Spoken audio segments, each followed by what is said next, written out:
Tenía solo 17 años cuando fui vendida a cambio de 3 costales de maíz, 2 vacas flacas, y la promesa de que mi familia no pasaría más hambre. Y hasta hoy, a mis 84 años, todavía siento el sabor amargo de aquel sí que nunca salió de mi boca, pero que de todos modos fue dicho por mí. ¿Alguna vez has sido elegida para un destino que no pediste, como si tu vida fuera algo que se negocia en el porche de una hacienda? En aquel 1954, en el interior seco de Zacatecas, mi padre estrechó la mano de don Aurelio Montemayor mientras yo miraba el piso de tierra apisonada, tratando de entender en qué momento dejé de ser hija para convertirme en un acuerdo. Fue allí donde enterraron mi infancia, incluso antes de que me pusiera el vestido blanco. Yo estaba allí, de pie en el umbral de la puerta del cuarto principal, el mismo cuarto que por tantos años fue mi prisión dorada, y ahora se había convertido en el centro de mi recién descubierto poder. El aire estaba pesado, impregnado con el olor a medicinas, a lino limpio y a la mortalidad que se aferraba a don Aurelio Montemayor como una segunda piel. Él yacía en la inmensa cama, un gigante derribado, el cuerpo que antes comandaba leguas de tierra, y decenas de hombres ahora era solo una carga inerte. Sus ojos, antes 2 brasas de autoridad que podían hacerme encoger con una simple mirada, ahora estaban turbios, perdidos en algún lugar entre la conciencia y la nada. El derrame cerebral lo había silenciado, pero a mí no, nunca más a mí. La doctora, una muchacha joven y seria de la capital, acababa de salir. Sus palabras aún resonaban en el pasillo silencioso de la hacienda. Las próximas horas son cruciales, señora Montemayor. La decisión de trasladarlo al hospital en Zacatecas es suya. El viaje es arriesgado, pero aquí los recursos son limitados. La decisión era mía. Una frase tan simple, pero que pesaba como una vida entera. Todos esperaban mi respuesta. Mis hijos, con los rostros tensos de preocupación, sus parientes, que ya circulaban por la casa como buitres olfateando carroña, los empleados, cuyos futuros dependían del destino de esta hacienda. Ellos me veían como la esposa devota, la viuda en potencia, la guardiana de su legado. Nadie allí, absolutamente nadie, sabía la verdad, que en ese preciso momento, yo no estaba decidiendo si salvaría o no a mi marido. Estaba decidiendo si me liberaría o no a mí misma. Cada vida guarda un secreto, una historia que nadie ve. Historias como la mía, que se esconden detrás de muros de adobe y sonrisas forzadas. Aquí, en este espacio, intentamos dar voz a esas travesías silenciosas. Si valoras el poder de una historia real, contada con el corazón, considera suscribirte al canal. Así, no te pierdes el desenlace de esta y de tantas otras que merecen ser escuchadas. Miré al hombre en la cama. El aire entró y salió de sus pulmones con un silbido débil, el único sonido que rompía el silencio opresivo. Trasladarlo, someterlo al vaivén del camino de tierra, a la incertidumbre de un hospital lejano, o dejarlo aquí, en su casa, en su cama, donde reinó absoluto, para que la naturaleza siguiera su curso. El poder de decidir sobre la vida y la muerte, o al menos sobre la oportunidad de vida, estaba en mis manos. Las mismas manos que él un día sujetó con fuerza, no con cariño, sino con posesión, en el altar de la iglesia de Jerez, las mismas manos que aprendieron a firmar su nombre en documentos, a contar el dinero de la cosecha, a sostener las riendas de esta hacienda mientras él se hundía en el orgullo y el mezcal. Allí, en aquel silencio, enterré al hombre que don Aurelio Montemayor un día fue. Lo que quedaba era solo una cáscara, y el destino de esa cáscara, por primera vez en 20 años, era mío. Y solamente mío. El mundo esperaba las lágrimas de una esposa afligida. Mal sabían ellos que, por dentro, una nueva mujer estaba finalmente aprendiendo a respirar. Para entender a la mujer en la que me convertí, de pie al borde de aquella cama en 1975, es necesario conocer a la niña que yo era en 1957. Mi nombre es Consuelo Reyes Villarreal, pero toda la vida me han llamado Chelo. Nací y crecí en una casita de adobe con piso de tierra, en los límites de las tierras de la hacienda La Candelaria, la misma que hoy llamo mía. Éramos 7 hermanos, y yo, la mayor de las mujeres. Mi mundo era pequeño y definido por el sol. Me despertaba antes de que saliera para ayudar a mi madre a moler el maíz para las tortillas. Pasaba el día cuidando a los más pequeños, lavando ropa en el arroyo y remendando lo que ya no tenía arreglo.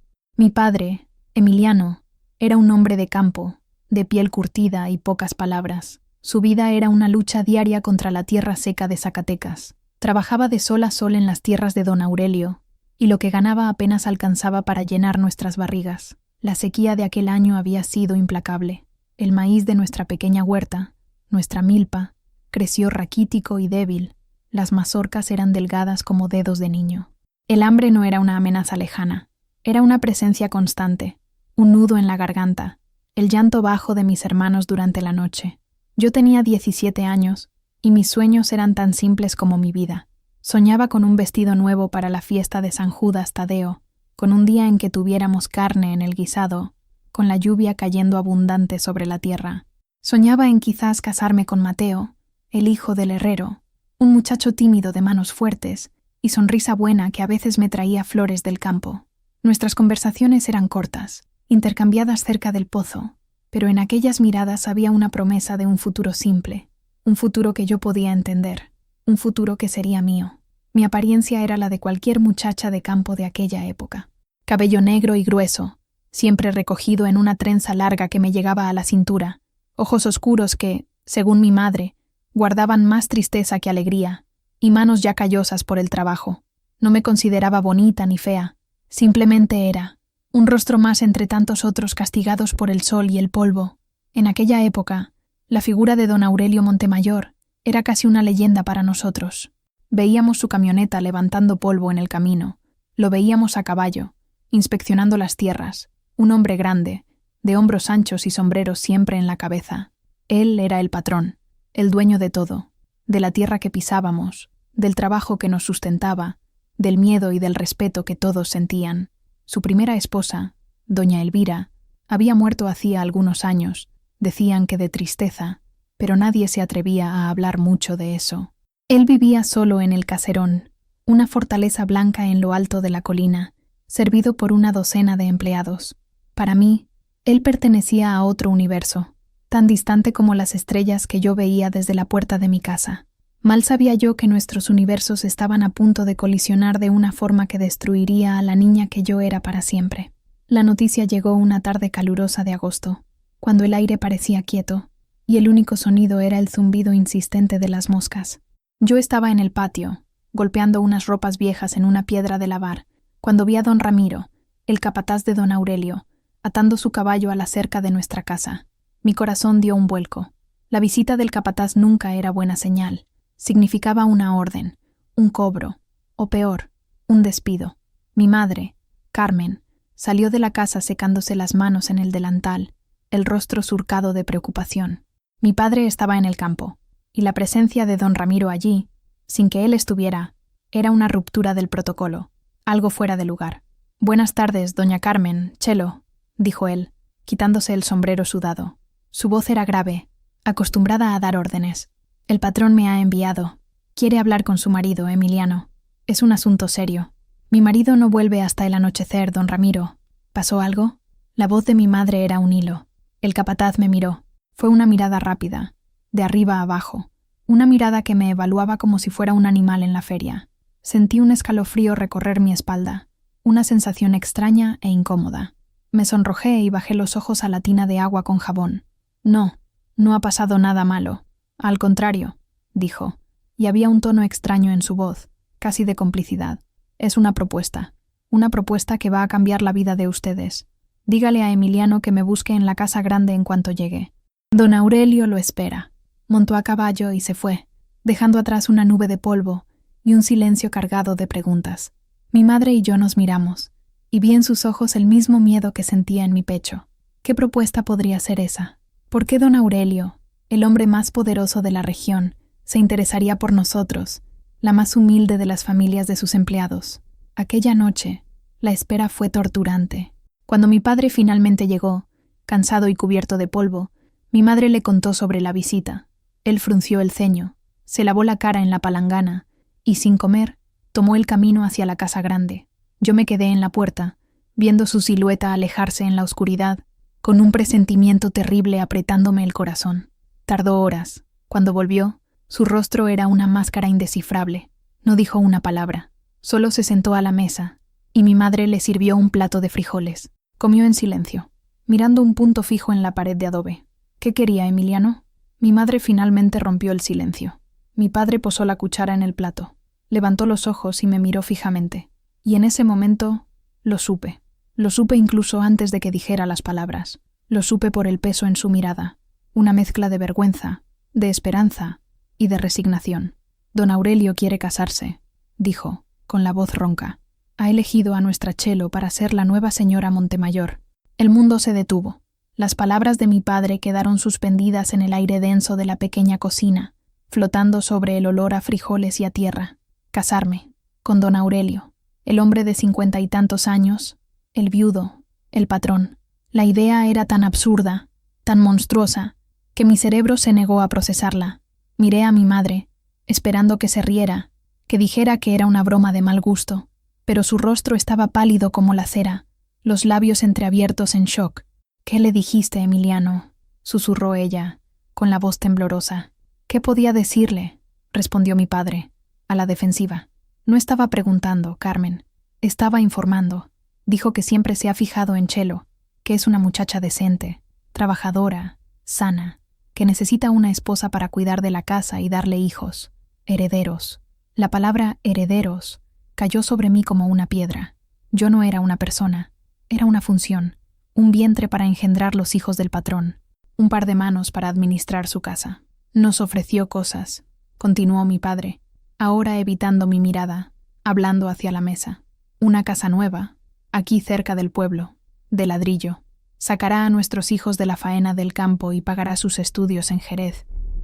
Dijo que nunca más pasaremos necesidad, que tendremos médico, comida en la mesa, todo. Él describía un paraíso, pero para mí sonaba como el precio de mi alma. La imagen de Mateo, con su sonrisa tímida y las flores del campo, se deshizo en mi mente como humo. Mi pequeño sueño de una vida simple fue aplastado bajo el peso de aquella propuesta. «No», dije, la palabra saliendo débil, casi inaudible. «Papá, no puedo». Por primera vez esa noche me miró con rabia. «¿No puedes? ¿Y tus hermanos? ¿Puedes verlos pasar hambre? ¿Puedes ver a tu madre acabándose de tanto trabajar por nada? ¿Crees que me gusta esto, niña? ¿Crees que estoy feliz de entregar a mi hija como si fuera un costal de maíz?» Su voz se quebró al final, y la rabia dio paso a un dolor profundo. «Es nuestro futuro, es el futuro de todos nosotros. Está en tus manos». Aquella noche no dormí. Me quedé sentada fuera de la casa, mirando hacia la colina donde la casa grande brillaba con luces eléctricas, un lujo que nosotros ni soñábamos tener. Era un faro de promesas, pero para mí parecía un monstruo dormido. Lloré en silencio, un llanto de luto por la vida que nunca tendría, luto por la niña que estaba muriendo allí, bajo el cielo estrellado de Zacatecas. Mi madre se sentó a mi lado, envolviendo mis hombros con su rebozo. No dijo nada por un largo rato. Solo se quedó allí, compartiendo mi dolor. «A veces, mija», dijo finalmente, con la voz entrecortada, «el amor que una hija puede darle a su familia no es el amor de un marido, sino el amor de un sacrificio. Dios sabe que yo no quería esto para ti, pero quizás este sea tu destino, ser la salvación de tu familia». Sus palabras, dichas con tanto amor y tanto dolor, fueron el golpe final. ¿Cómo podría decir que no? ¿Cómo podría elegir mi pequeño e incierto futuro con Mateo por encima de la supervivencia de mis padres y hermanos? En ese momento, entendí lo que era ser mujer en mi mundo. Era tener tu destino trazado por otros, por necesidad, por deber, y aceptarlo. A la mañana siguiente, cuando mi padre me preguntó mi respuesta, solo asentí. Ya no había lágrimas, solo un vacío helado en el lugar donde mis sueños solían estar. La cita fue fijada para el domingo siguiente, después de misa. La semana que la precedió fue un borrón de preparativos ansiosos y de un silencio pesado en casa. Mi madre desenterró el mejor vestido que yo tenía, un simple vestido de algodón floreado que ella misma había cosido, y pasó horas lavándolo y planchándolo hasta que pareció casi nuevo. Trenzó mi cabello con un cuidado ceremonial, atando la punta con una cinta blanca que guardaba para ocasiones especiales. Me sentía como un cordero adornado para el matadero. Fuimos hasta la casa grande a pie. Mi padre delante, con los hombros encorvados bajo el peso de la situación, mi madre a mi lado, sosteniendo mi mano con una fuerza que traicionaba su nerviosismo, y yo, caminando como una autómata, sintiendo la grava del camino bajo mis sandalias gastadas. La casa era aún más grande e imponente de cerca. Un caserón de 2 pisos, pintado de un blanco que lastimaba los ojos bajo el sol fuerte, rodeado de porches con arcos y un jardín bien cuidado, lleno de bugambillas y rosas. Una empleada de uniforme nos recibió en la maciza puerta de madera y nos llevó adentro, a una sala de estar que parecía más grande que nuestra casa entera. Había muebles oscuros y pesados, alfombras en el suelo, retratos de personas serias en las paredes y un olor a cera pulida y tabaco. Nunca había estado en un lugar así. Me sentí sucia, inadecuada, como un pájaro del campo que entró por error en una jaula de oro. Y entonces él entró. Don Aurelio Montemayor era exactamente como lo veía de lejos, pero al mismo tiempo, completamente diferente. Era alto, corpulento, con un rostro ancho y surcado por arrugas profundas. Su cabello era canoso en las sienes, pero aún grueso y oscuro. Llevaba pantalones de montar y una camisa blanca impecable. Pero lo que más me marcó fueron sus ojos. Eran de un castaño oscuro, penetrantes, y me evaluaron con una intensidad fría, como si estuviera inspeccionando un caballo premiado. No había calidez en ellos, solo posesión. «Emiliano, Carmen», dijo, su voz un trueno grave que resonó en la sala silenciosa. «Y esta debe ser la joven Consuelo». Se acercó a mí. No pude levantar la mirada. Me quedé mirando sus botas de cuero pulido. Extendió la mano, una mano grande y llena de anillos, y tocó mi barbilla, forzándome a mirarlo. Su tacto era frío. «Es una buena muchacha, fuerte, sana», dijo, «más para mis padres que para mí. Será una buena patrona para esta casa». Nos invitó a sentarnos, pero nosotros nos quedamos de pie, como si no fuéramos dignos de los sofás de terciopelo. Habló durante casi 1 hora, describiendo sus planes. El compromiso sería en 1 mes, la boda, 2 meses después. Detalló la casa que daría a mis padres, las tierras que cedería para que mi padre tuviera su propia plantación, la escuela donde mis hermanos estudiarían. Hablaba de todo esto con la naturalidad de quien compra y vende ganado. Yo era parte del acuerdo, el artículo principal de la transacción. No dije una sola palabra durante todo el tiempo. Solo me quedé allí, sintiendo su mirada sobre mí, un peso físico que me oprimía. Cuando finalmente salimos de aquella sala fría y volvimos al sol deslumbrante, me sentí mareada, como si hubiera escapado por poco de ahogarme. En el camino de regreso, mi madre lloraba en voz baja, mi padre caminaba en silencio, y yo sentía una calma extraña, la calma de la resignación completa. La niña que soñaba con flores del campo había desaparecido. En su lugar, estaba naciendo la futura señora Montemayor, una criatura hecha de miedo y deber, una concha vacía esperando ser llenada por las voluntades de un extraño. Mudarme a la hacienda La Candelaria fue como cruzar la frontera a un país extranjero donde no hablaba el idioma y no conocía las costumbres. Sucedió 1 semana antes de la boda, como era la costumbre, para que pudiera aprender los quehaceres de la casa. Fui llevada en la camioneta de don Ramiro, con solo un pequeño atado de ropa.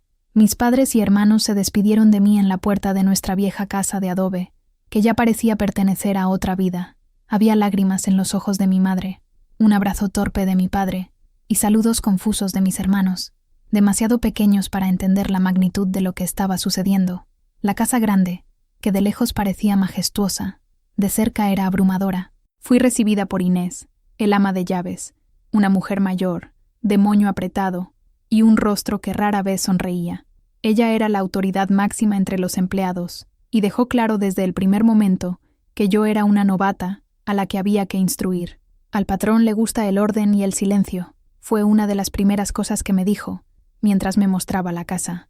El desayuno se sirve a las 6 en punto, el almuerzo a la 1, la cena a las 8.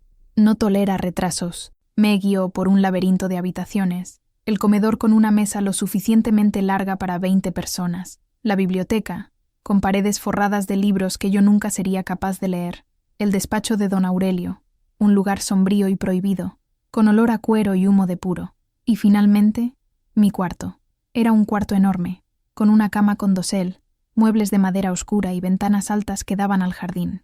Había un armario que podría contener toda la ropa de mi familia, y dentro, vestidos nuevos, zapatos, ropa interior, todo comprado para mí en Zacatecas, ropa de señora, de telas finas y colores sobrios. Nada allí parecía mío. El cuarto era hermoso, pero frío e impersonal como una habitación de hotel. Era una jaula, y yo lo sabía. Los días que siguieron fueron un entrenamiento intensivo. Inés me enseñó a supervisar la limpieza, a planificar los menús, a verificar la ropa lavada, a dar órdenes a las otras empleadas, muchachas de mi edad que me miraban con una mezcla de lástima y envidia. Yo, que siempre había sido la que obedecía, ahora tenía que aprender a mandar. Mi voz salía débil, insegura. Por la noche, cenábamos en la inmensa mesa, yo en un extremo y don Aurelio en el otro. El silencio solo era roto por el tintineo de los cubiertos de plata. Él me hacía preguntas sobre mi día, sobre lo que había aprendido, como si estuviera evaluando el progreso de una nueva empleada. Sus preguntas no eran para iniciar una conversación, sino para poner a prueba mi obediencia y capacidad de adaptación. Me sentía constantemente observada, por los empleados, que cuchicheaban por los rincones, por Inés, con su mirada crítica, y sobre todo por él. Sus ojos me seguían por toda la casa. Si me reía de algo que una de las cocineras decía, sentía su mirada reprobatoria. Si me quedaba mucho tiempo mirando por la ventana, con el pensamiento lejos, oía su voz grave. Consuelo, una mujer ociosa es una invitación al diablo. La soledad era mi única compañera constante. Estaba rodeada de gente, pero nunca me sentí tan sola. Sentía una nostalgia dolorosa por mi casa, por el ruido de mis hermanos, por el olor de las tortillas de mi madre, por la simplicidad de mi antigua vida. En aquella casa inmensa, yo era un fantasma, una pieza que no encajaba. Y lo peor de todo era saber que, en breve, pertenecería legalmente a aquel lugar y al hombre que lo gobernaba. La hacienda no era mi nuevo hogar, era mi cautiverio. La fiesta de compromiso fue la primera gran prueba de mi nueva vida. Don Aurelio se aseguró de que fuera un evento grandioso, una demostración de su poder y de su nueva adquisición. Fueron invitados todos los hacendados importantes de la región, el alcalde de Jerez, el cura y los pocos parientes que él tenía, un par de primos de la capital que me miraron con un desprecio mal disimulado. Fui vestida como una muñeca, un vestido de seda verde oscuro que me pareció caro e incómodo, zapatos de tacón que me hacían tropezar, y mi cabello, que siempre usé en una trenza simple, fue arreglado en un peinado complicado, lleno de horquillas que me lastimaban el cuero cabelludo. Por primera vez, usaron maquillaje en mi rostro. Miré mi reflejo en el espejo y no me reconocí. La muchacha que me devolvía la mirada tenía ojos asustados y una sonrisa pintada que no alcanzaba la mirada. La fiesta tuvo lugar en los jardines de la hacienda. Había músicos tocando rancheras, mesas repletas de comida y bebida, y decenas de personas riendo y conversando en voz alta. Fui presentada a todos como mi prometida, Consuelo. Estrechaba manos sudorosas, oía elogios falsos sobre mi belleza y mi suerte, y sonreía. Sonreía todo el tiempo. Una sonrisa congelada que me dolía en los músculos de la cara. Don Aurelio me mantenía a su lado, la mano posesiva en mi espalda, como si me exhibiera como un trofeo. Bebía mezcal, se reía a carcajadas de sus propias bromas y aceptaba las felicitaciones de sus amigos. Yo era un accesorio silencioso en su celebración. El momento más difícil fue cuando vi llegar a mi familia. Vinieron en la carreta, vestidos con sus mejores ropas, que aún así parecían pobres y gastadas en medio del lujo de la fiesta. Parecían perdidos, fuera de lugar. Mi padre, con el sombrero en la mano, parecía encogido. Mi madre intentaba sonreír, pero sus ojos estaban llenos de una tristeza que solo yo podía entender. Intenté ir hacia ellos, pero don Aurelio me sujetó con firmeza. «Quédate aquí, a mi lado. Ellos son invitados. Tú eres la anfitriona». Sentí una oleada de vergüenza y rabia. Me estaba separando de ellos, creando un abismo entre mi pasado y mi presente. Más tarde, logré escapar por un momento y fui a verlos, cerca de la cocina. El abrazo de mi madre fue desesperado y rápido. «¿Estás bien, mija?», susurró. Solo asentí, incapaz de decir la verdad. ¿Cómo podría decirle que me sentía como una prisionera en mi propio compromiso? Los primos de don Aurelio, una pareja elegante de la Ciudad de México, se acercaron a mí en cierto momento. La mujer, llamada Sofía, me miró de arriba abajo con una sonrisa condescendiente. «Así que tú eres la Cenicienta del campo», dijo, con la voz cargada de ironía. «Aurelio siempre ha tenido un gusto exótico. Espero que sepas cuál es tu lugar, querida. La primera esposa era de una familia importante. La carga sobre ti es grande». Sus palabras me golpearon como una bofetada. Cenicienta. Me veía como una oportunista, pero yo no había elegido nada de aquello. Era solo una pieza en el juego de un hombre poderoso. La fiesta se alargó hasta bien entrada la noche. Cuando el último invitado finalmente se fue, yo estaba exhausta, no de cansancio físico, sino de una fatiga emocional que pesaba en cada parte de mi cuerpo. Mientras subía las escaleras hacia mi cuarto, don Aurelio me detuvo. Olía a alcohol y a puro. «Te has portado bien hoy, Consuelo», dijo, con la voz un poco arrastrada. «Aprendes rápido. Serás una buena esposa». Intentó besarme, pero giré la cara instintivamente. Sus labios húmedos tocaron mi mejilla. Fue un contacto frío, repulsivo. Me soltó, con un gruñido de descontento. «Vete a dormir. Mañana empieza tu verdadero trabajo». Aquella noche, en mi lujoso cuarto, me quité las horquillas del pelo con las manos temblorosas y lloré por primera vez desde que llegué a la hacienda. Lloré por la humillación, por el miedo y por la certeza de que mi vida, mi verdadera vida, había terminado. El día de la boda amaneció gris y frío, un reflejo perfecto de mi estado de ánimo. La ceremonia sería en la iglesia principal de Jerez, y la casa grande estaba en un frenesí desde temprano. Me ayudaron a vestirme Inés y otra empleada. El vestido era de un blanco deslumbrante, con encajes y un velo largo. Era pesado, opresivo. Me sentía sofocada dentro de él. En el coche, de camino a la ciudad, don Aurelio no dijo una palabra. Estaba vestido con su mejor traje de charro, de un negro impecable con detalles en plata, pareciendo más un conquistador que un novio. Miraba hacia adelante, la mandíbula apretada, como si fuera a una reunión de negocios. La iglesia estaba llena. Vi el rostro de mis padres en la primera fila. Mi madre lloraba, y no sabría decir si era de alegría o de tristeza. Mateo, el hijo del herrero, estaba allá al fondo, apoyado en una columna. Nuestras miradas se cruzaron por un instante. En la suya, vi un dolor resignado que reflejaba el mío. Desvié la mirada, sintiendo una punzada de culpa y nostalgia. Ante el cura, repetí los votos que me habían mandado memorizar, mi voz un susurro perdido en la vastedad de la iglesia. «Hasta que la muerte nos separe». La frase sonó como una sentencia de cadena perpetua. Cuando don Aurelio me puso la alianza en el dedo, su mano estaba fría y firme. La alianza era pesada, un círculo de oro que simbolizaba mi nueva condición de posesión. La fiesta después de la ceremonia fue una repetición del compromiso, solo que más grande y ruidosa. Una vez más, yo era la muñeca en exhibición, sonriendo, saludando, aceptando las felicitaciones. Comí poco, bebí solo agua, y sentí cada minuto arrastrarse como una hora. La noche de bodas era lo que más temía. Cuando finalmente subimos a la habitación principal, que ahora sería nuestra, mi corazón latía descontrolado. El cuarto estaba preparado, la cama arreglada, una botella de champán y 2 copas sobre una mesita. Él se sirvió una bebida y me observó mientras yo me quedaba parada en medio de la habitación, sin saber qué hacer.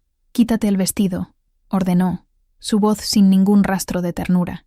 Obedecí en silencio, mis manos temblando tanto que apenas pude abrir los botones. Me quedé en combinación, sintiéndome desnuda y vulnerable bajo su mirada.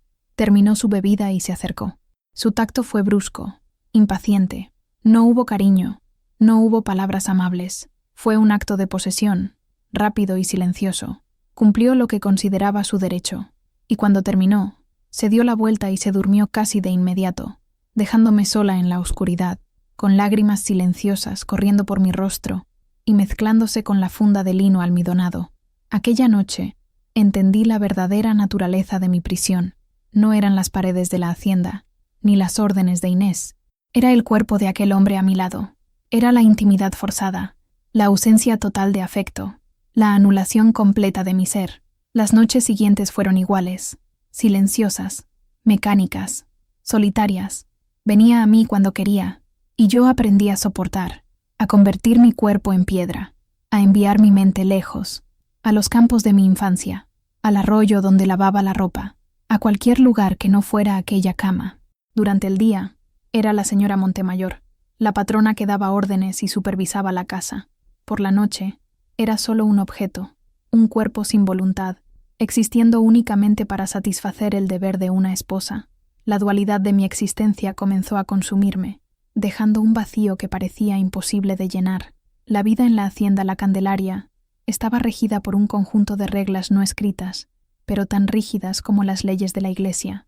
Aprendí esas reglas rápidamente, a través de la observación, de las miradas de reprobación de don Aurelio y de las instrucciones secas de Inés.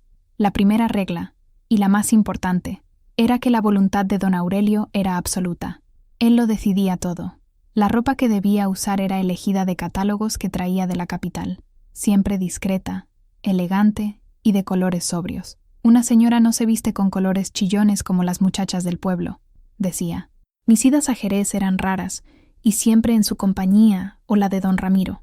Ya no podía ir al mercado, hablar con mis antiguas amigas o visitar a mi familia sin un permiso previo y un motivo que él considerara válido. Mis conversaciones eran monitoreadas. Si pasaba mucho tiempo en la cocina, riendo con las cocineras, él aparecía en la puerta, con el rostro serio. Tu lugar no es ahí, Consuelo. Eres la patrona, no una de ellas. Me estaba aislando, cortando cualquier lazo de amistad o confidencia que pudiera formar. Mi único contacto humano permitido era superficial, basado en órdenes y supervisión. Incluso mi expresión estaba controlada. En público, debía parecer serena y satisfecha. Una sonrisa contenida era aceptable. Una carcajada fuerte era considerada vulgar. En casa, la neutralidad era lo esperado. Grandes demostraciones de alegría o tristeza eran vistas como falta de control. Mi día era una rutina inmutable. Me despertaba antes que él, supervisaba la preparación de su desayuno, planificaba las comidas del día con la cocinera, inspeccionaba la limpieza de la casa, cuidaba del jardín de rosas, la única actividad que me daba un poco de paz. Me convertí en una administradora eficiente, una máquina de gestionar la casa. Era una forma de supervivencia. Mantenerme ocupada impedía que pensara demasiado, que me hundiera en mi propia miseria. Don Aurelio nunca me levantó la mano. Su violencia era más sutil, más psicológica. Me menospreciaba con palabras, con miradas, con silencios punitivos. Si cometía un pequeño error, como olvidar mandar pulir la platería para una cena, no gritaba. Simplemente dejaba de hablarme por días. Su silencio era más aterrador que cualquier grito. La casa entera se ponía tensa. Los empleados caminaban de puntillas, y yo me sentía como si me estuviera asfixiando, desesperada por cualquier palabra, aunque fuera una reprimenda. Una vez, me atreví a cuestionarlo. Había decidido vender un caballo que me gustaba mucho, un animal dócil que a veces cepillaba en el establo. ¿Por qué venderlo? Es un buen animal, dije, con voz baja. Dejó lo que estaba haciendo y me miró, una mirada fría que me heló el alma. No recuerdo haber pedido tu opinión, Consuelo. ¿Ahora entiendes de caballos? Ocúpate de la casa, que es tu obligación. De mis propiedades me ocupo yo. La humillación fue pública, frente a don Ramiro. Aprendí la lección. Mi opinión no importaba. Mi voluntad no existía. Yo era solo una más de sus propiedades, como la tierra, el ganado y la casa.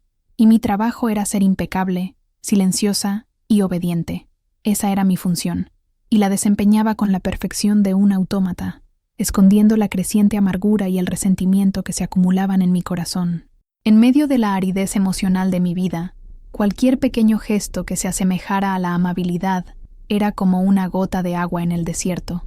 Al principio, me aferraba a ellos con una esperanza desesperada. En los primeros meses de casada, don Aurelio me trajo un regalo de uno de sus viajes a Zacatecas, un chal de seda finamente bordado, para que no sientas frío por la noche, dijo, colocándolo sobre mis hombros. El gesto fue casi tierno, y por un momento, mi corazón tonto se permitió tener esperanza. Quizás, debajo de esa coraza dura, existía un hombre capaz de afecto. Quizás, con el tiempo, aprendería a verme como una persona, no como un contrato. Usé el chal esa noche, sintiendo la tela suave contra mi piel, y me sentí un poco menos sola, pero la ilusión se deshizo rápidamente. Unos días después, durante una cena con el alcalde, comentó en voz alta: «Miren qué elegante está mi esposa. Tengo buen gusto, ¿no? Hay que enseñar a estas muchachas del campo a vestirse como damas». La verdad me golpeó con la fuerza de un puñetazo. El chal no era un regalo para mí, Consuelo. Era un adorno para la esposa de don Aurelio. Una pieza más en el escenario que él estaba construyendo. Una prueba más de su estatus y poder. La amabilidad no era amabilidad, era inversión. La única fuente de calor humano genuino que encontré en aquellos primeros años vino de un lugar inesperado: la cocina. Inés, el ama de llaves, seguía siendo distante y severa, pero la cocinera principal, una señora viuda llamada Josefina, tenía ojos amables y un corazón que parecía inmune a la atmósfera opresiva de la casa. Era la única persona que se dirigía a mí con una calidez que no era forzada. Se daba cuenta cuando yo estaba más triste y, sin decir nada, me preparaba un té de manzanilla o un trozo de mi dulce preferido de la infancia, que aprendió a hacer después de preguntar a una de las muchachas que vino de mi pueblo. Nuestras conversaciones eran siempre breves y disfrazadas de instrucciones sobre el menú, para no atraer la atención de Inés o de don Aurelio. «La señora parece cansada hoy, patrona», decía mientras cortaba verduras. «Un buen caldo de pollo le dará fuerzas». «Gracias, Josefina. Sí, un caldo estaría bien», respondía yo. Y en ese simple diálogo había un intercambio de cuidado y comprensión que me alimentaba el alma. Fue Josefina quien, sutilmente, comenzó a enseñarme sobre la historia de la casa. Había trabajado allí por más de 30 años y conoció a la primera esposa, doña Elvira. A ella también le gustaban mucho las rosas, me dijo Josefina un día, mientras yo arreglaba un jarrón con flores del jardín. Pasaba horas cuidándolas. Decía que eran las únicas cosas en la casa que crecían con libertad.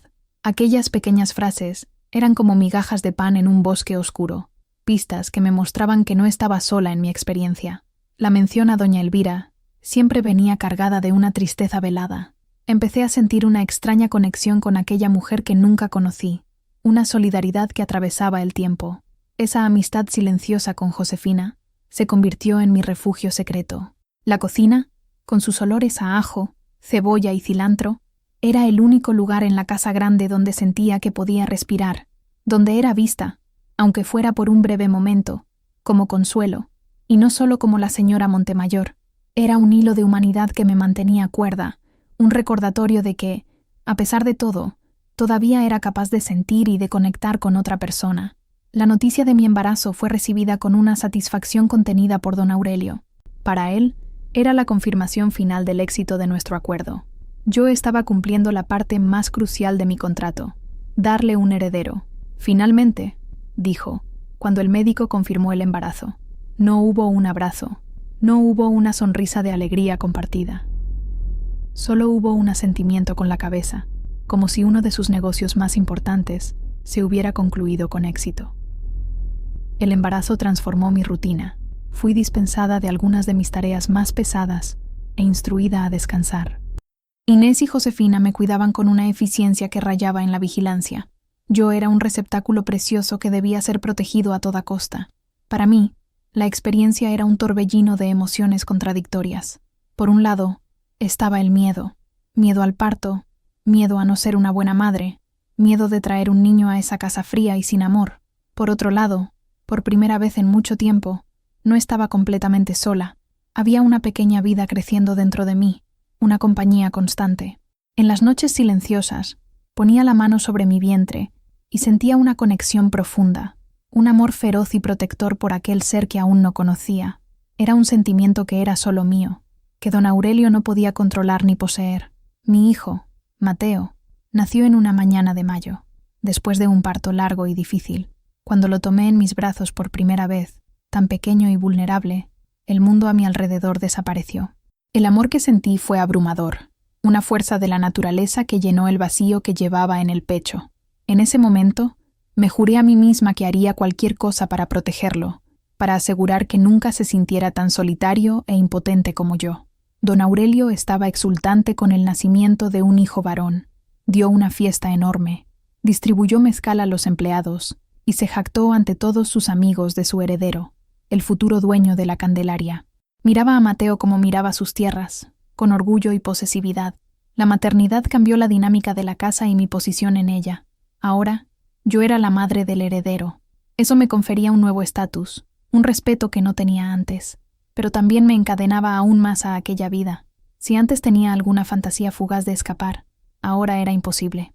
Mi hijo pertenecía a ese lugar, a ese nombre. Mi destino estaba sellado. Ser madre se convirtió en el centro de mi universo. Mateo era mi alegría, mi razón de ser. Sus sonrisas, sus primeros pasos, sus primeras palabras eran los únicos rayos de sol en mi existencia sombría. Don Aurelio era un padre distante. Veía a su hijo unos minutos al día, lo sostenía con torpeza y luego lo devolvía a mí o a la niñera que había contratado. La crianza de Mateo, en la práctica, era mi responsabilidad. y fue en ese papel donde comencé a encontrar una nueva fuerza. Ya no era solo la esposa sumisa, era una madre, y una madre lucha por su hijo. Esa nueva identidad plantó una semilla de resistencia en mí. Todavía era una prisionera, pero ahora tenía un motivo para luchar desde dentro de mi celda, para asegurar que el mundo de mi hijo fuera, de alguna manera, mejor que el mío. El punto de inflexión, el momento en que la resignación pasiva dentro de mí comenzó a transformarse en una brasa de rebeldía, ocurrió en una tarde lluviosa de 1968. Ya llevaba 11 años casada. Era madre de Mateo, que tenía 9, y de Isabel, mi hija de 6 años. La rutina de la hacienda era mi vida, un ciclo monótono de deberes y silencios. Don Aurelio estaba en uno de sus viajes de negocios. La lluvia afuera creaba una atmósfera melancólica en la casa, y los niños estaban tranquilos, leyendo con su tutora en su cuarto. Sentía una inquietud, una necesidad de hacer algo para romper la monotonía. Decidí hacer una limpieza en el pequeño oratorio de la casa, una habitación que rara vez se usaba. El oratorio era oscuro y olía a polvo y cera de vela vieja. Había un pequeño altar de madera, algunas imágenes de santos y un reclinatorio de terciopelo raído. Fue mientras limpiaba un cajón del altar, lleno de velas rotas y rosarios reventados, que mis dedos tocaron un doble fondo. Con el corazón acelerado por la curiosidad, forcé la madera y cedió, revelando un pequeño compartimento oculto. Dentro había un pequeño paquete de cartas, atadas con una cinta de satén descolorida. Las cartas estaban dirigidas a una querida hermana y firmadas por Elvira. Se me heló el estómago. Eran las cartas de la primera esposa de don Aurelio. Dudé por un momento. Espiar los secretos de una muerta parecía una violación terrible, pero algo más fuerte que el escrúpulo me impulsó. Llevé las cartas a mi cuarto, cerré la puerta con llave y, con las manos temblorosas, empecé a leer. La caligrafía era elegante, pero las palabras contaban una historia que yo conocía muy bien. Elvira le escribía a su hermana sobre su inmensa soledad en la hacienda, sobre el silencio opresivo de su marido, sobre cómo él controlaba cada aspecto de su vida, desde sus amistades hasta sus vestidos.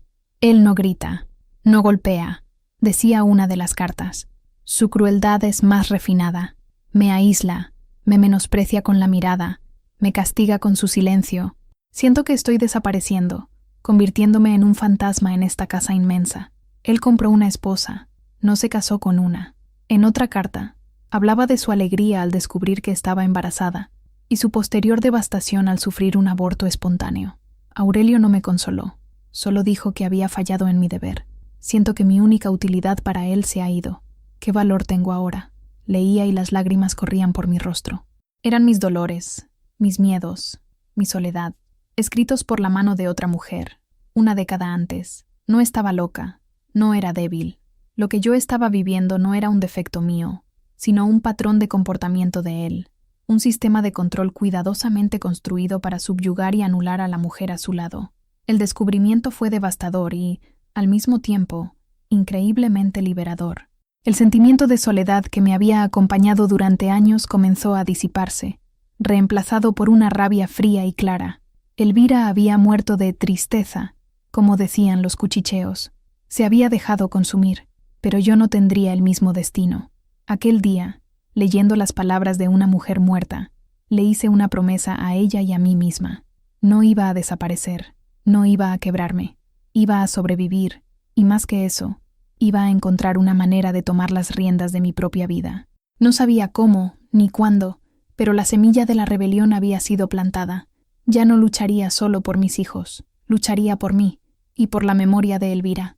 Las cartas de Elvira se convirtieron en mi secreto y mi fuerza. Las guardé en el mismo doble fondo, pero sus palabras quedaron grabadas en mi mente. La rabia me dio un propósito, una claridad que nunca tuve. Mi objetivo ya no era solo soportar, sino superar.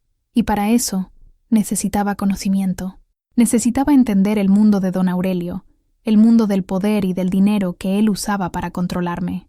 Comencé mi educación secreta de forma sutil, casi imperceptible. Empecé a prestar más atención durante las cenas en las que recibía a otros hacendados o al gerente del banco. Antes, me desconectaba, dejando que la conversación de los hombres fluyera a mi alrededor como un ruido de fondo. Ahora, escuchaba atentamente. Aprendí palabras nuevas: hipoteca, interés, cosecha, cotización, inversión. Memorizaba nombres, cifras, problemas y soluciones. Mi amistad silenciosa con Josefina, la cocinera, se profundizó. Comencé a hacer preguntas más directas, siempre con cuidado. Josefina, oí al patrón hablando de la sequía que afectó la cosecha en el 62. ¿Fue muy malo para la hacienda? ¿O quién era ese señor que vino ayer? Parecía importante. Josefina, con su sabiduría de años, pareció entender lo que yo estaba haciendo. Me contaba historias, me daba información sobre las familias de la región, sobre las rivalidades, sobre los negocios pasados de don Aurelio. Se convirtió en mi fuente de inteligencia, mi profesora de historia oral de la Candelaria. El paso más audaz fue entrar en su despacho. Era un territorio sagrado, el centro de su poder. Esperaba las raras ocasiones en que viajaba por más de un día. Con el corazón en la boca, entraba en la habitación prohibida. El olor a cuero y tabaco era abrumador. Las primeras veces, solo miraba. Miraba los mapas en las paredes, los libros de contabilidad en los estantes, los archivos de metal cerrados con llave. Después, me armé de valor. Con la excusa de que necesitaba papel para los niños, conseguí que me diera la llave de un cajón del escritorio. A partir de ahí, empecé a explorar. Leía los documentos que dejaba sobre la mesa, la correspondencia, los informes de don Ramiro. No entendía todo, pero empezaba a unir las piezas del rompecabezas que era la administración de la hacienda. Mi mayor desafío era la lectura y la escritura. Yo era semianalfabeta, como la mayoría de las muchachas de mi pueblo. Sabía firmar mi nombre y leer palabras simples. Era suficiente para mis tareas domésticas, pero no para entender contratos y libros de cuentas. Usé a mis hijos como excusa. Le pedía a su tutora que me dejara ayudarlos con las lecciones. Me sentaba con ellos y aprendía a la par. Aprendía gramática, matemáticas, historia. A los niños les hacía gracia, pero la tutora, una mujer sensible, pareció darse cuenta de mi sed de aprender y me ayudaba, recomendándome libros más sencillos para empezar. Pasé años en este proceso lento y clandestino. Por fuera, seguía siendo la esposa perfecta, la señora Montemayor, silenciosa y eficiente. Pero por dentro, una revolución estaba en marcha. Cada nueva información que adquiría era un arma, una herramienta para mi futura libertad.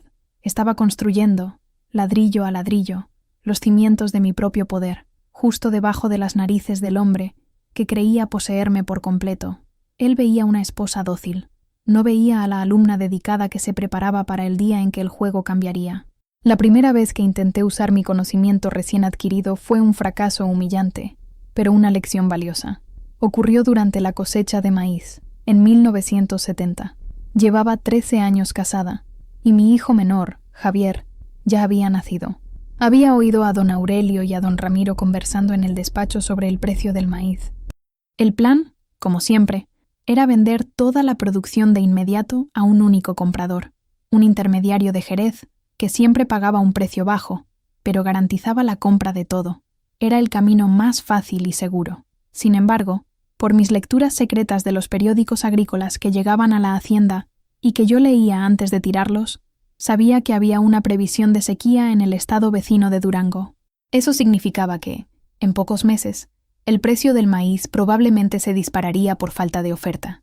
Tardé días en armarme de valor. Finalmente, una noche, durante la cena, abordé el tema con la máxima cautela que pude. Aurelio, empecé, con la voz un poco temblorosa. Le oí hablando sobre la venta del maíz. Levantó los ojos del plato, sorprendido de que yo iniciara una conversación sobre negocios. Sí, don Ramiro cierra el trato mañana. He estado pensando, quizás no deberíamos venderlo todo ahora, dije, las palabras saliendo atropelladamente. Leí en el periódico que puede haber una sequía en Durango. Si esperamos unos meses, el precio podría subir mucho. Podríamos almacenar una parte de la cosecha. El silencio que siguió fue pesado. Dejó los cubiertos lentamente. Su rostro, que ya era severo, se contrajo en una máscara de furia contenida. ¿Tú me estás dando consejos sobre cómo manejar mis negocios?, preguntó, la voz baja y peligrosa. Tú que hasta ayer no sabías la diferencia entre una fanega y una hectárea. ¿Dónde leíste eso? ¿En tus libritos de cocina? La burla en su voz me cortó más profundo que un látigo. Me sonrojé, sintiendo la sangre subir a mi rostro. Yo solo pensé que... Tú no tienes que pensar, Consuelo, me interrumpió, ahora elevando la voz. Tienes que cuidar de la casa y de los hijos. Ese es tu trabajo. Deja los negocios para quien entiende. Nunca más te metas donde no te llaman. ¿Fui claro? Sí, Aurelio, murmuré, bajando los ojos a mi plato, la comida de repente incomible. El resto de la cena transcurrió en silencio absoluto. Aquella noche lloré de rabia y humillación. No solo rechazó mi idea, me ridiculizó, me puso de nuevo en mi lugar de ignorante. Pero 3 meses después, la noticia se confirmó. La sequía en Durango fue severa, y el precio del maíz se triplicó. La hacienda perdió una fortuna por haber vendido todo demasiado pronto. Don Aurelio nunca mencionó el asunto. Nunca admitió que yo tenía razón, pero lo vi en su rostro. Vi la rabia, la frustración por haber perdido dinero, y él sabía que yo lo sabía. Aquel pequeño fracaso fue, en realidad, una gran victoria para mí. Podía silenciarme, humillarme, pero no podía cambiar el hecho de que yo tenía razón. La semilla de mi competencia había sido plantada. Podía ignorarla, pero estaba allí, creciendo bajo tierra, esperando el momento adecuado para brotar. A partir de ese día, mi determinación solo aumentó. No necesitaba que él me escuchara, solo necesitaba seguir aprendiendo, hasta el día en que mis acciones hablaran más fuerte que sus palabras. Después del episodio del maíz, entendí que confrontar a don Aurelio directamente era inútil. Él nunca aceptaría mi opinión o conocimiento. Mi poder, si quería construir alguno, tendría que venir de otro lugar. Tendría que ser conquistado en la base, con las personas que realmente hacían funcionar la hacienda. Empecé con don Ramiro, el capataz. Era un hombre leal a don Aurelio, pero también era pragmático y justo. Mi enfoque fue sutil. No daba sugerencias de negocios, sino que hacía preguntas sobre el día a día. Cuando lo encontraba cerca de los establos, me detenía y preguntaba: «Don Ramiro, el ganado parece flaco. ¿El pasto está bueno este año? O la esposa de uno de los peones, María, está enferma. Su hijo me lo contó. ¿Necesita un médico?» Al principio desconfiaba. Respondía de forma corta, profesional, pero con el tiempo se dio cuenta de que mi interés era genuino. No estaba tratando de usurpar la autoridad de nadie. Estaba preocupada por el bienestar de la hacienda y de su gente. Cuando supe que la pequeña escuela rural donde estudiaban los hijos de los trabajadores tenía goteras, usé el dinero de la mesada que don Aurelio me daba para los gastos de la casa y compré tejas nuevas. No pedí permiso. Simplemente le entregué el material a uno de los trabajadores y dije: «Esto es para la escuela. Nuestros niños no pueden estudiar bajo la lluvia». El gesto no pasó desapercibido. Los trabajadores, los peones, que antes me veían como la figura distante e intocable de la patrona, comenzaron a mirarme de forma diferente. Sus esposas, cuando me encontraban, sonreían con más sinceridad. Venían a mí con sus problemas: un hijo enfermo, una disputa de vecinos, la necesidad de un adelanto. Y yo ayudaba como podía, siempre de forma discreta, sin alardes. Me convertí en una especie de intermediaria, el rostro humano de la administración de la hacienda. Don Aurelio veía esto como caridad de mujer, un pasatiempo inofensivo. «Déjala jugar a la santa con los peones», le oí decir una vez a un amigo. «Mantiene su mente ocupada y a ellos les gusta». No se daba cuenta de que yo no estaba construyendo caridad, estaba construyendo lealtad. La gente empezó a confiar en mí. Cuando había un problema, una plaga en la plantación, una cerca rota en la linde, venían a contármelo a mí primero, sabiendo que yo tomaría el asunto en serio y lo comunicaría de la manera correcta, en lugar de arriesgarse a la furia de don Aurelio. Mi mayor alianza fue con don Ramiro. Un día, un becerro de raza, muy valioso, enfermó. El veterinario estaba en otra ciudad. Don Aurelio estaba furioso, listo para dar al animal por perdido. Recordé haber leído en uno de los almanaques agrícolas sobre un remedio casero para los síntomas que presentaba el becerro. Fui a ver a don Ramiro y, con humildad, se lo sugerí. Mi abuelo solía usar un té de ciertas hierbas para esto. Quizás no haga daño intentarlo. Desesperado, aceptó. Preparamos la infusión juntos. Al día siguiente, el becerro estaba visiblemente mejor. Don Ramiro me miró con un nuevo respeto. «Usted sabe del campo, patrona», dijo. A partir de ese día, empezó a escucharme. No en público, nunca delante de don Aurelio, pero cuando estábamos a solas, me contaba los problemas, me pedía mi opinión. Nuestras conversaciones se convirtieron en una administración paralela y secreta de la Candelaria. Mientras mi marido envejecía, cada vez más absorto en sus recuerdos, y en su botella de mezcal, un nuevo liderazgo, silencioso y colaborativo, estaba surgiendo, y nadie, mucho menos él, tenía la menor idea. El nacimiento de mis otros 2 hijos, Isabel y luego Javier, marcó diferentes fases de mi transformación. Cuando Isabel nació, yo todavía estaba en el apogeo de mi resignación. Ella trajo una dulzura a la casa que antes no existía. Era una niña tranquila y observadora, con mis ojos.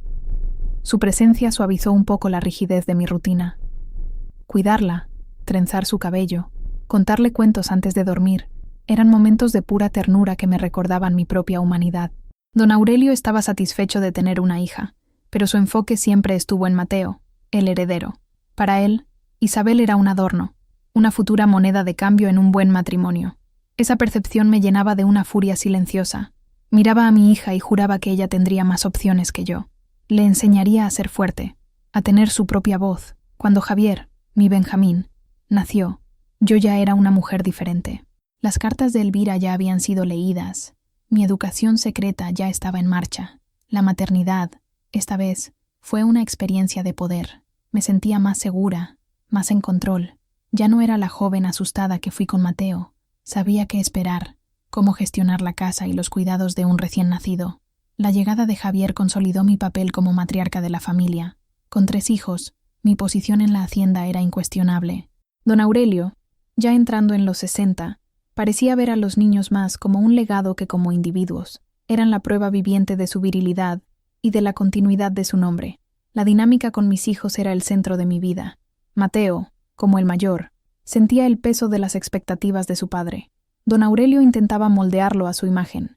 Lo llevaba a ver el ganado, le enseñaba a disparar, hablaba de negocios en su presencia, pero Mateo era un niño sensible, más parecido a mí. Le gustaba leer, dibujar, veía el conflicto en sus ojos, la lucha por complacer a un padre al que temía y admiraba. Yo intentaba, en mis momentos con él, nutrir su sensibilidad, decirle que era bueno que le gustaran los libros, que la fuerza de un hombre no estaba solo en sus manos, sino también en su mente. Isabel era mi confidente silenciosa. Parecía entender, con una intuición infantil, la tristeza que a veces no podía ocultar. Muchas veces, cuando me veía callada, mirando por la ventana, venía y me tomaba de la mano, sin decir nada. Era un pequeño gesto de solidaridad que significaba el mundo para mí. Javier era la alegría de la casa, el pequeño rayo de sol que hacía sonreír a todos. Por ser el más joven, estaba más protegido de las presiones de don Aurelio. Creció en un ambiente donde mi influencia ya era más fuerte y silenciosa. Mis hijos se convirtieron en mi ejército, mi razón y mi escudo. Todo lo que hacía, cada libro que leía, cada conversación que tenía con don Ramiro, era por ellos. Estaba construyendo un futuro para ellos, un futuro donde tendrían la libertad de ser quienes quisieran, lejos de la sombra controladora de su padre. Ellos no sabían de mi lucha secreta, pero eran, sin duda, la inspiración para cada batalla. Los años comenzaron a cobrarle su precio a don Aurelio. El paso del tiempo, que para mí significaba crecimiento y aprendizaje, para él significaba declive. El hombre imponente que me intimidaba con su mera presencia comenzó a encorvarse. Sus pasos se volvieron más lentos y arrastrados. Su dependencia del mezcal y de los puros, antes un símbolo de su poder e indulgencia, ahora se revelaba como un veneno lento. Su salud comenzó a flaquear de manera visible a mediados de los años 70. La presión alta, diagnosticada por el médico de Jerez, lo dejaba con el rostro constantemente enrojecido y con dolores de cabeza que lo volvían aún más irritable. Se negaba a seguir las recomendaciones médicas. Tonterías de doctorcito de ciudad, refunfuñaba. Un Montemayor no se enferma. Su terquedad era una forma de negar su propia vulnerabilidad. Cuanto más débil se volvía su cuerpo, más tiránico se volvía en sus palabras. Las órdenes eran más bruscas. La impaciencia, constante, se aferraba al poder que sentía escurrirse entre sus dedos, intentando reafirmar su autoridad sobre el único dominio que le quedaba, la casa y la familia. Yo me convertí en el blanco principal de sus frustraciones. Cualquier cosita era motivo para una explosión de rabia. La sopa que no estaba lo suficientemente caliente, un ruido de los niños en el pasillo, un informe de don Ramiro que no le gustaba. Aprendí a navegar por su inestabilidad emocional con una calma calculada. No reaccionaba, no discutía, solo escuchaba. Asentía y hacía lo que se tenía que hacer. Mi serenidad lo enfurecía aún más, pues ya no conseguía el control emocional que antes ejercía sobre mí. Su declive físico también lo volvió más dependiente. Empezó a tener dificultades para montar a caballo e inspeccionar las tierras.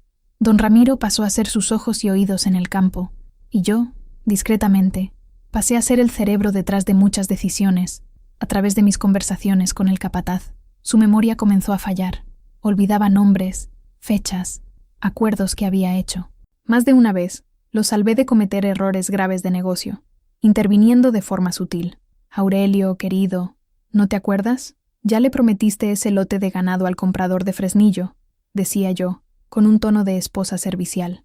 Él me miraba con desconfianza, pero acababa aceptando, pues la incertidumbre en su propia mente era mayor que su orgullo. Se volvió paranoico. Comenzó a acusar a los empleados de robo, a desconfiar de los vecinos. Veía conspiraciones en todas partes. La casa grande, que antes era el escenario de su poder, se convirtió en su fortaleza contra un mundo que sentía que ya no podía dominar. Yo lo observaba, no con placer, sino con una especie de tristeza distante. Veía a un hombre que construyó su imperio sobre el miedo y el control, y ahora era prisionero de su propia debilidad y de su miedo a la muerte. Cuidaba de su salud, me aseguraba de que tomara las medicinas, o al menos lo intentaba, y administraba la hacienda desde las sombras. Era una danza extraña y silenciosa. Mientras él se deshacía, yo me fortalecía, asumiendo las responsabilidades que él dejaba caer, una a una. El poder en la hacienda La Candelaria estaba cambiando de manos, no a través de una revolución, sino de una lenta e inexorable erosión. El punto de inflexión, el momento en que mi poder invisible comenzó a volverse visible, no fue planeado. Sucedió de forma orgánica, impulsado por la necesidad. Don Aurelio enfermó de una neumonía fuerte que lo dejó en cama por casi 2 semanas. Estaba febril, débil y delirante. Durante ese periodo, la hacienda no podía parar. Era época de cerrar los contratos para la venta del ganado, y los compradores estaban presionando. Don Ramiro vino a verme, el rostro surcado de preocupación. Patrona, los compradores no van a esperar. El patrón no está en condiciones de decidir. ¿Qué hacemos? Años atrás, habría entrado en pánico, pero en ese momento sentí una calma sorprendente. Estaba preparada. Había estudiado los precios, las cotizaciones, los mejores compradores. Sabía exactamente lo que don Aurelio haría y sabía cómo hacerlo mejor. Prepare los papeles, don Ramiro, dije, con voz firme. Yo los recibiré. Diga que estoy hablando en nombre de mi marido. El capataz dudó por un segundo. Luego asintió. Había un brillo de respeto en su mirada. Recibí a los compradores en el despacho de don Aurelio. Por primera vez me senté en su silla de cuero. El acto fue simbólico y me dio una fuerza inesperada. Ellos, 3 hombres rudos y acostumbrados a negociar con la fuerza bruta de Aurelio, se quedaron claramente sorprendidos al verme, pero no les di tiempo para cuestionar. Con la ayuda de don Ramiro, presenté los números, discutí los precios con una seguridad que no sabía que poseía. No grité, no golpeé la mesa como Aurelio lo haría. Usé la lógica, la información. Argumenté que nuestro ganado era de mejor calidad, que la demanda estaba alta. Conseguí un precio un 15% mayor del que estaban ofreciendo inicialmente, y mejor que el que don Aurelio había conseguido el año anterior. Cuando se fueron, con los contratos firmados, con mi firma, junto a una nota explicando la enfermedad de mi marido, don Ramiro me miró, boquiabierto. Doña Consuelo, usted negoció mejor que el patrón. Solo presto atención, Ramiro, respondí con una sonrisa contenida. Cuando don Aurelio se recuperó y supo lo que había hecho, su reacción fue una tormenta de furia y orgullo herido. Me acusó de intentar usurpar su lugar, de faltarle al respeto. ¿Quién te crees que eres?, gritó, la voz débil por la enfermedad. No retrocedí. Por primera vez, lo enfrenté, no con rabia, sino con una calma inquebrantable. Soy su esposa, y soy la mujer que impidió que esta hacienda perdiera dinero mientras usted estaba enfermo. Los contratos están firmados y la ganancia es mayor. ¿Qué prefiere? ¿Su orgullo o la prosperidad de su tierra? Se quedó sin palabras. No podía argumentar contra el resultado. A partir de ese día, algo cambió. No me dio su aprobación, pero una renuencia resignada tomó el lugar de su prohibición absoluta. Comenzó a dejarme manejar los asuntos menores, los problemas de mujer, como él los llamaba, la compra de suministros, el pago de los empleados, la venta de los productos de la huerta. Él creía que me estaba dando migajas de poder para mantenerme callada. Mal sabía él que yo estaba usando cada migaja para construir mi propio pan. Las riendas de la hacienda estaban, lenta, pero seguramente, pasando a mis manos. El enfrentamiento final no fue una explosión, sino una implosión silenciosa del poder de don Aurelio. Sucedió algunos meses antes de su derrame. Su salud era cada vez más precaria, y su mente cada vez más confusa. Insistía en tomar las decisiones, pero sus juicios eran erróneos, guiados más por la terquedad que por la razón. El problema era una disputa de tierras con un vecino, don Federico, sobre un tramo cerca del río que era vital para el acceso al agua durante la estación seca. La disputa era antigua, pero siempre se había manejado con una tregua tensa. Ahora, en su estado de paranoia, don Aurelio decidió que resolvería la cuestión a su manera. Ordenó a don Ramiro que llevara a algunos hombres y construyera una cerca, bloqueando el acceso del vecino. Don Ramiro vino a hablar conmigo, aterrorizado. «Patrona, esto va a empezar una guerra. Don Federico es un hombre orgulloso. Va a haber problemas, quizás algo peor. El patrón no está pensando con claridad. Sabía que tenía razón. La violencia era lo último que la hacienda necesitaba. Fui a hablar con Aurelio. Lo encontré en su despacho, un vaso de mezcal en la mano, mirando los mapas como un general planeando una batalla. «Aurelio, no podemos hacer esto», dije, con la voz tranquila pero firme. «Construir la cerca es una provocación. Nos traerá más problemas que soluciones». Se volvió hacia mí, con los ojos inyectados en sangre. «Otra vez la experta en negocios. Yo soy el dueño de esta tierra. Yo decido lo que pasa en ella. Estoy harto de tu intromisión, Consuelo». «No es intromisión, es sentido común», insistí. «Existe una solución mejor. He estado leyendo los documentos antiguos de la hacienda. La escritura original no es clara sobre esa linde. Podemos llamar a un topógrafo, renegociar el acceso. Podemos resolver esto con la ley, no con la fuerza». «La ley», se burló, riendo una risa amarga. «En esta región, yo soy la ley. Y tú no eres nada. Una campesina que saqué del lodo. ¿Has olvidado tu lugar?». Se levantó, intentando parecer imponente, pero su cuerpo lo traicionó. Tambaleó, tuvo que apoyarse en la mesa. Su rostro estaba rojo, y su respiración, agitada. En ese momento, la dinámica de poder que nos definió por casi 20 años se invirtió por completo. No sentí miedo, sentí lástima. Ya no era el gigante que me aterrorizaba. Era un viejo enfermo, aferrándose a una autoridad que ya no poseía. Me acerqué a él, no con sumisión, sino con una autoridad tranquila. «Nunca he olvidado de dónde vengo, Aurelio, pero parece que usted ha olvidado quién soy hoy. Soy la madre de sus hijos. Soy la mujer que mantiene esta casa y esta hacienda funcionando mientras usted se ahoga en amargura. Usted no está en condiciones de tomar decisiones como esta». Le quité el vaso de la mano y lo puse sobre la mesa. «No habrá ninguna cerca. Mañana, yo misma cabalgaré hasta la hacienda de don Federico. Lo invitaré a conversar, como vecinos civilizados». Me miró, con la boca abierta, pero no salió ninguna palabra. La furia en sus ojos luchaba contra la confusión y la debilidad física. Se hundió en la silla, derrotado. No por mí, sino por sí mismo, por su cuerpo, por su orgullo. Salí del despacho sin esperar una respuesta.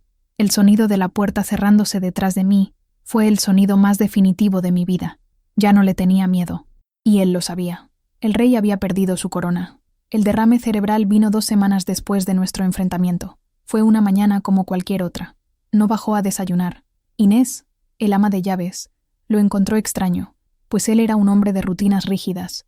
Subió a llamarlo y lo encontró en el suelo, al lado de la cama, consciente, pero incapaz de hablar o de moverse del lado derecho. La casa se sumió en el caos. Los gritos de Inés hicieron que todos corrieran. Mis hijos, pálidos y asustados. Los empleados, sin saber qué hacer. Yo fui la única que mantuvo la calma. Mandé a don Ramiro a buscar al médico a Jerez lo más rápido posible, y con la ayuda de 2 empleados, pusimos a Aurelio de vuelta en la cama. Sus ojos me siguieron. En ellos, vi una emoción que nunca había visto antes: pánico. El hombre que siempre tuvo el control absoluto de todo, había perdido el control sobre su propio cuerpo. Intentaba hablar, pero solo un sonido gutural salía de su boca. Era la imagen de la impotencia total. Cuando la doctora Morales, la joven médica de la ciudad, llegó, confirmó mis sospechas. Un accidente vascular cerebral grave. Y entonces me dio la elección que lo cambiaría todo. La decisión de trasladarlo al hospital en Zacatecas es suya, señora Montemayor. Y fue allí, de pie en el umbral de la puerta, como en la escena que abrió esta historia, que el peso de casi 20 años de opresión, de aprendizaje y de lucha silenciosa, se concentró en ese único momento. Mis hijos me miraban, esperando que hiciera todo lo posible por salvar a su padre. Mateo, mi primogénito, con lágrimas en los ojos, dijo: «Tenemos que llevarlo, mamá. Tenemos que intentarlo todo».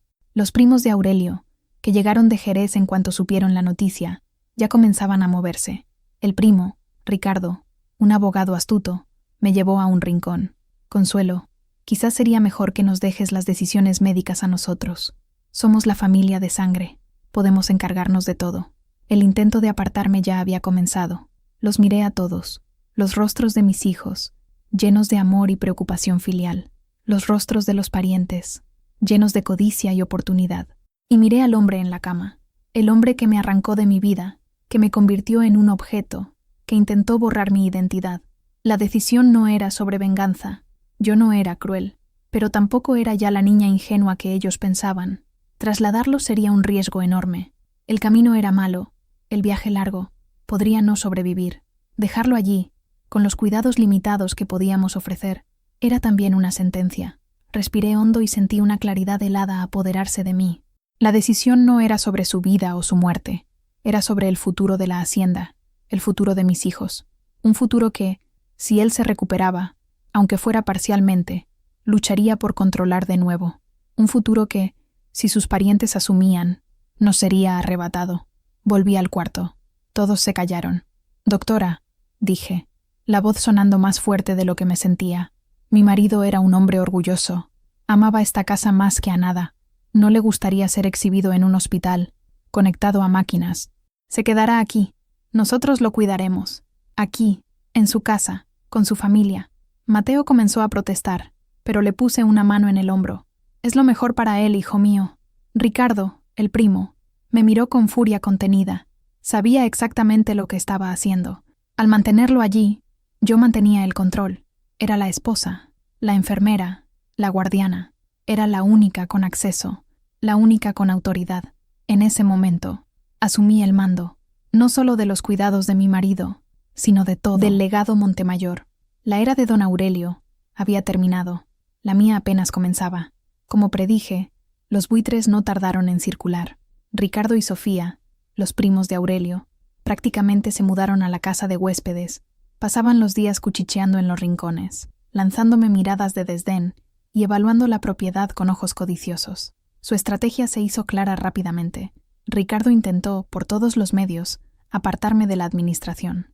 Aparecía en el despacho, donde yo ahora pasaba la mayor parte de mi día, y comenzaba a hojear los libros de cuentas, a cuestionar las decisiones que tomaba con don Ramiro.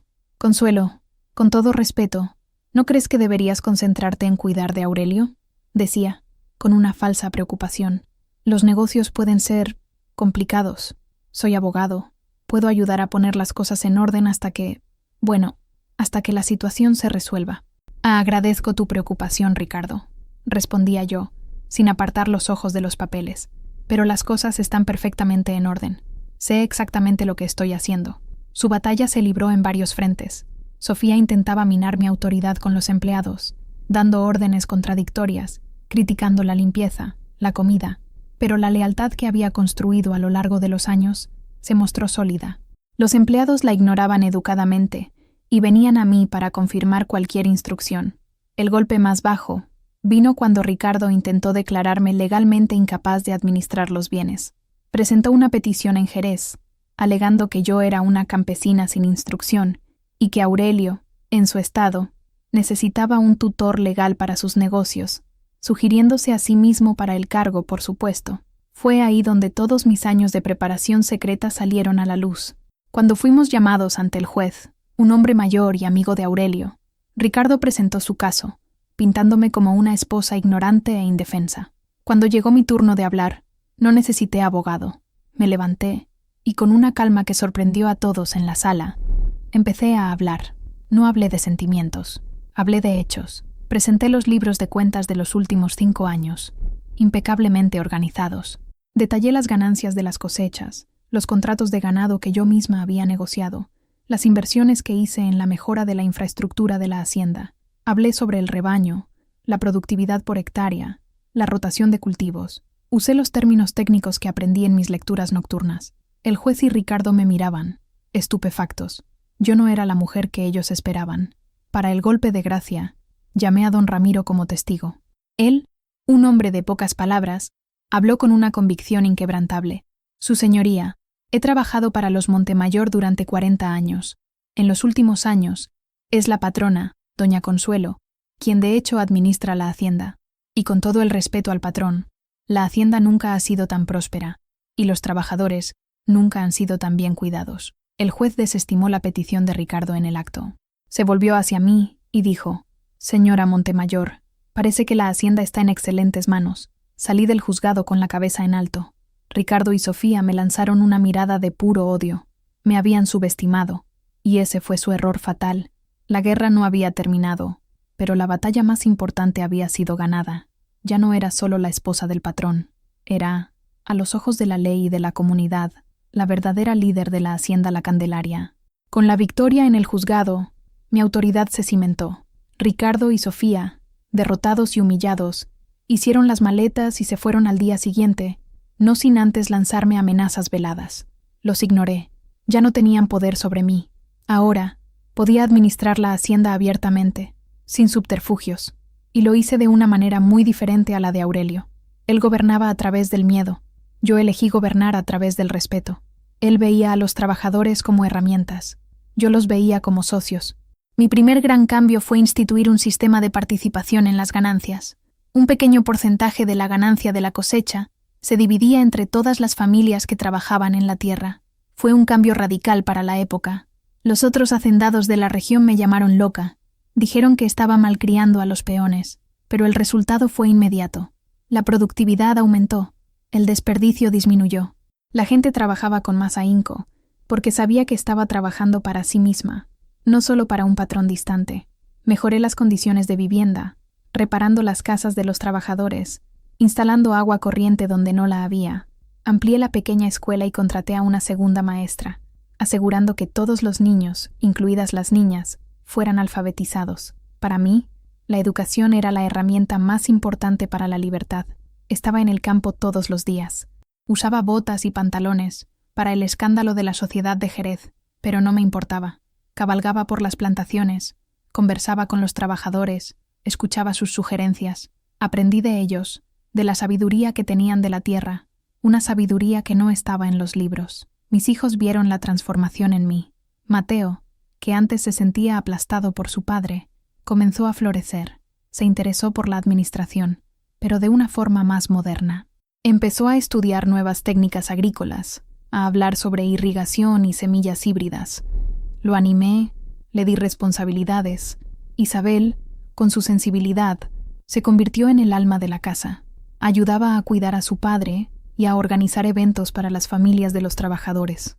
Y el pequeño Javier corría libre por la hacienda, feliz, creciendo en un hogar donde el liderazgo era firme, pero justo. La hacienda La Candelaria se convirtió en un lugar diferente. El aire de miedo y opresión fue reemplazado por una atmósfera de trabajo duro y respeto mutuo. No fui una líder perfecta. Cometí errores, pero lideraba con la cabeza y con el corazón. Me convertí en la matriarca, Doña Chelo, como la gente empezó a llamarme, con una mezcla de respeto y cariño. Había transformado mi prisión en mi reino, y en este reino estaba estableciendo nuevas reglas, basadas en la dignidad y la justicia. Era el legado que quería dejar a mis hijos, un legado muy diferente al que Aurelio había planeado. Los 2 años siguientes fueron los últimos de la vida de don Aurelio. Permaneció en la gran cama de la habitación principal, un prisionero en su propio cuerpo, en su propia casa. Su mente oscilaba. Había días en que parecía lúcido, sus ojos siguiendo mis movimientos por el cuarto, una chispa de su antigua furia brillando en ellos. En esos días, sentía su resentimiento como una fuerza palpable en el aire. Veía a la mujer que intentó controlar durante 20 años ahora al mando de todo lo que él había construido. Era, imagino, su tortura final. Había otros días en que estaba perdido, la mente vagando por memorias lejanas, murmurando nombres de personas ya muertas, de caballos de su juventud. En esos momentos, la rabia daba paso a una extraña compasión. Lo veía no como mi opresor, sino como un hombre viejo y enfermo, al final de su viaje. Yo me ocupaba de sus necesidades físicas con una eficiencia desapegada. Supervisaba a las enfermeras que contraté. Me aseguraba de que estuviera limpio, alimentado y medicado. Era un deber, el cumplimiento final del voto que hice en el altar, en la salud y en la enfermedad. Pero era un cumplimiento desprovisto de amor. Mis hijos lidiaron con la situación de maneras diferentes. Javier era demasiado pequeño para recordar a su padre como era antes, y lo veía solo como el abuelo enfermo en el cuarto. Isabel, con su corazón gentil, pasaba tiempo con él, leyéndole en voz alta o simplemente sentándose al lado de la cama en silencio. Mateo tenía la relación más compleja. Luchaba por reconciliar el miedo que sintió durante toda su infancia con el deber de amar a un padre incapacitado. Lo visitaba todos los días, le contaba sobre la hacienda, buscando una aprobación que nunca llegaba. Para mí, aquellos 2 años fueron un periodo de transición.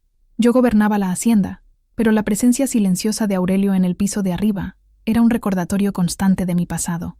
Era como si estuviera en un purgatorio, ya no prisionera, pero aún no totalmente libre. A veces por la noche, me detenía en la puerta de su cuarto y lo observaba dormir. La respiración ruidosa, el rostro flácido en la almohada. Me preguntaba qué pensaba, si es que pensaba. ¿Se arrepentía de algo? ¿Entendía lo que me había hecho a mí, a Elvira? ¿O su mente estaba atrapada en un ciclo de orgullo y rabia? Nunca lo sabría. El derrame lo había silenciado para siempre, dejando todas las preguntas sin respuesta. No deseaba su muerte, pero anhelaba la libertad definitiva que traería. La libertad de no tener que entrar más en esa habitación, de no tener que mirar más el rostro que atormentó mi juventud. Anhelaba el día en que la hacienda La Candelaria fuera mía, no solo de hecho, sino en alma, libre del fantasma de su antiguo rey. Don Aurelio Montemayor murió una madrugada de septiembre de 1977, tranquilamente mientras dormía. La enfermera de noche me despertó con un suave toque en el hombro. «Patrona, el patrón se ha ido». Fui a su cuarto. El silencio era diferente, absoluto. El sonido constante de su respiración forzada había cesado. En la penumbra, su rostro parecía en paz, las arrugas de dolor y rabia suavizadas. Me quedé allí por un largo momento, mirándolo. No sentí tristeza, ni alegría. Sentí un cierre, el fin de un capítulo largo y doloroso de mi vida. Desperté a los niños y les di la noticia. Hubo lágrimas, especialmente de Isabel y Mateo. Era su padre, después de todo. Los consolé, un abrazo de madre que reconocía su dolor, aunque no lo compartiera. El funeral fue uno de los más grandes que la ciudad de Jerez había visto. Todos vinieron, los hacendados, los políticos, los comerciantes y, por supuesto, los trabajadores de la hacienda y la gente de mi antiguo pueblo. La iglesia estaba abarrotada. Yo, vestida de negro, con un velo cubriendo mi rostro, desempeñé el papel de la viuda afligida a la perfección. Recibí el pésame, los abrazos, las palabras de consuelo. Era un gran hombre, decían. Qué hombre tan fuerte, qué líder. Y yo solo asentía. Oí al cura elogiarlo en el sermón, hablando de su contribución a la comunidad, de su fe. Y oí los cuchicheos en las filas de atrás. Pobre doña Consuelo, tan dedicada, lo cuidó hasta el final. Es una santa. Qué mujer tan fuerte. La ironía era abrumadora. Me veían como la viuda devota, el epítome de la esposa fiel. Nadie allí sabía de mi prisión, de mi rebelión silenciosa, de mi victoria. Nadie sabía que el hombre que estaban enterrando con tantos honores había intentado aplastar mi espíritu, y que la mujer que lloraba discretamente en el primer banco era la prueba viviente de su fracaso. Cuando el ataúd bajó a la tierra, sentí el peso de 20 años quitarse de mis hombros. No estaba enterrando a mi marido, estaba enterrando mi pasado. Estaba enterrando a la niña asustada de 17 años que fue vendida por un futuro mejor para su familia.